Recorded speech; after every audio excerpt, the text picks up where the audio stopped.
गोर लगै छी अहाँ सब गोटे के। हम राधा एकटा भगवती चैतावर सुनाबै छी, अहाँ सब सुनू। मैया जी एलखिन नैहर हो रामा, चैत के महीना। मैया जी एलखिन नैहर हो रामा, चैत के महीना। चैत के महीना, चैत के महीना, मैया जी एलखिन नैहर हो रामा, चैत के महीना।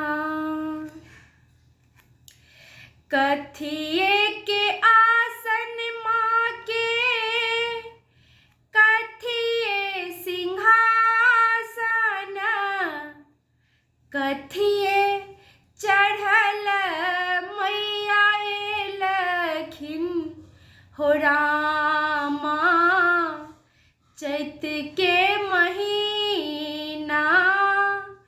कथिए चढ़ल मैया एलखिन हो रामा, चैत के महीना।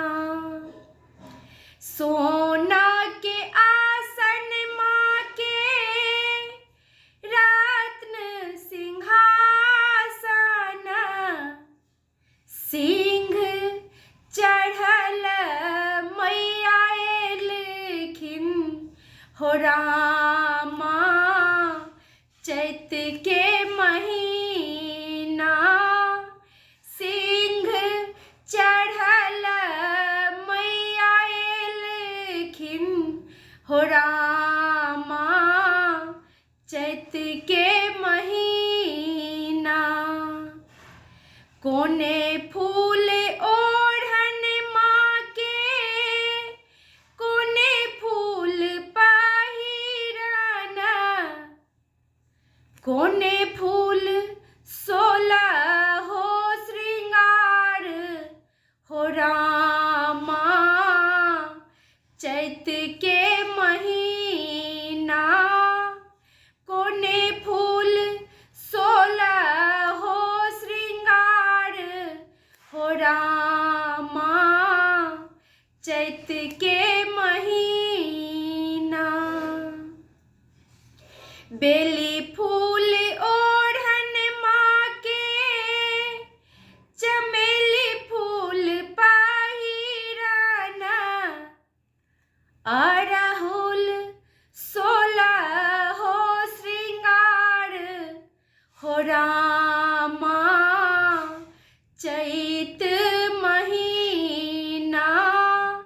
अड़हुल सोलहो श्रृंगार हो रामा, चैत के महीना।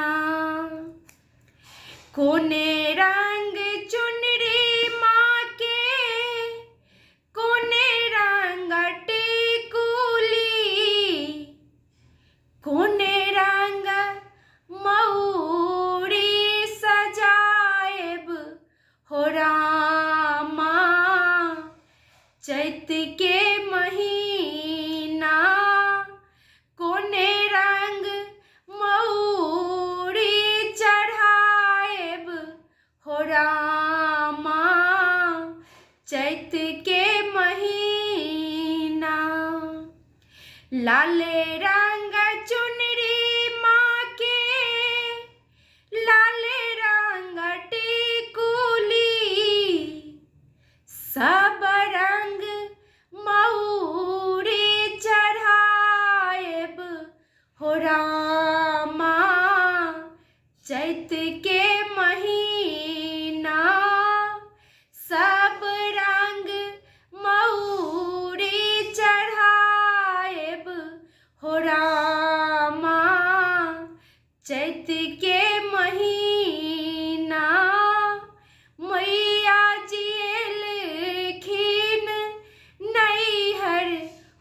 रामा चैत के महीना।